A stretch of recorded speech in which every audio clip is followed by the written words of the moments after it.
વડાપ્રધાન શ્રી નરેન્દ્રભાઈ મોદીએ હંમેશા સામાન્ય લોકોને પ્રાધાન્ય આપ્યું છે.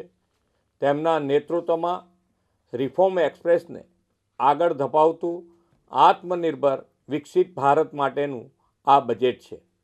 માનનીય વડાપ્રધાનશ્રીના નેતૃત્વમાં નાણામંત્રી શ્રીમતી નિર્મલા સીતારમણજીએ સતત 9મી વાર બજેટ રજૂ કરવા માટે અભિનંદન પાઠવું છું.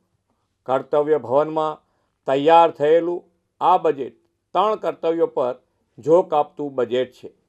તેમાં જ્ઞાન એટલે કે ગરીબ, યુવા, અન્નદાતા અને નારી શક્તિ તથા દિવ્યાંગજનોના પિલર્સ મજબૂત થશે.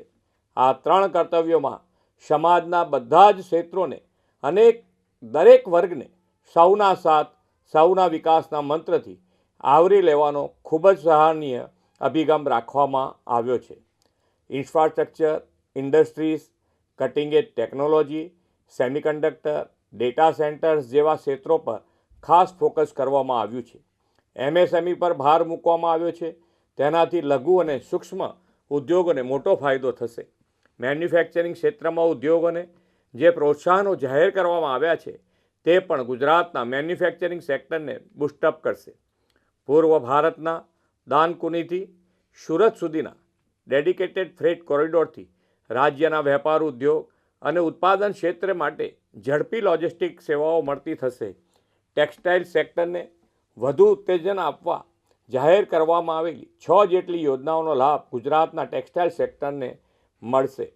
3 કેમિકલ પાર્ક્સની જાહેરાત તથા બાયોફાર્મા ઇન્ડસ્ટ્રીઝ માટે 10,000 કરોડની જે જાહેરાત થઈ છે તેનો પણ લાભ ગુજરાતના આ ક્ષેત્રના ઉદ્યોગને મળશે.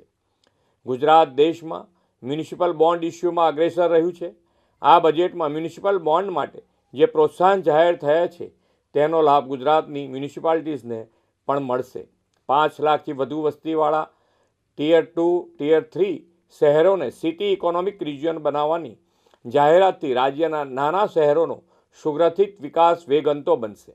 જામનગરમાં ગ્લોબલ ટ્રેડિશનલ મેડિસિન સેન્ટરને અપગ્રેડ કરવાની જાહેરાતથી પરંપરાગત ઔષધિઓના સંશોધનનો વ્યાપ વિશ્વભરમાં થશે.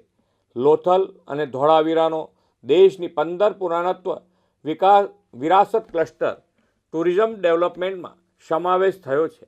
તેનાથી પ્રવાસન દ્વારા ગુજરાતમાં વિરાસત બી, વિકાસ બીનો અભિગમ સાકાર થશે. દેશમાં 20 આઇકોનિક પ્રવાસન સ્થળો માટે 10,000 ટુરિસ્ટ ગાઈડ તૈયાર કરવાની યોજનાથી ગુજરાતના આઇકોનિક ટુરિસ્ટ પ્લેસમાં સ્થાનિક રોજગારીઓને તકો વધશે. કૃષિ, પશુપાલન, મત્સ્ય ઉદ્યોગ, સ્વસહાય જૂથો, ગ્રામીણ અર્થતંત્ર સૌના વિકાસને પ્રાધાન્ય અપાયું છે. વડાપ્રધાનશ્રીએ હંમેશા કરદાતાઓનું સન્માન કર્યું છે અને તેમને દેશના વિકાસના ચાલક બળ ગણાવ્યા છે. આ બજેટમાં પણ કરદાતાઓના સન્માનનો ખ્યાલ રાખીને પ્રામાણિકતા વધે તે દિશામાં કરવેરા ભરવામાં રહેલી ક્ષતિને ગુનો નહીં પરંતુ ભૂલ ગણીને સજાના બદલે દંડની જોગવાઈ કરી છે.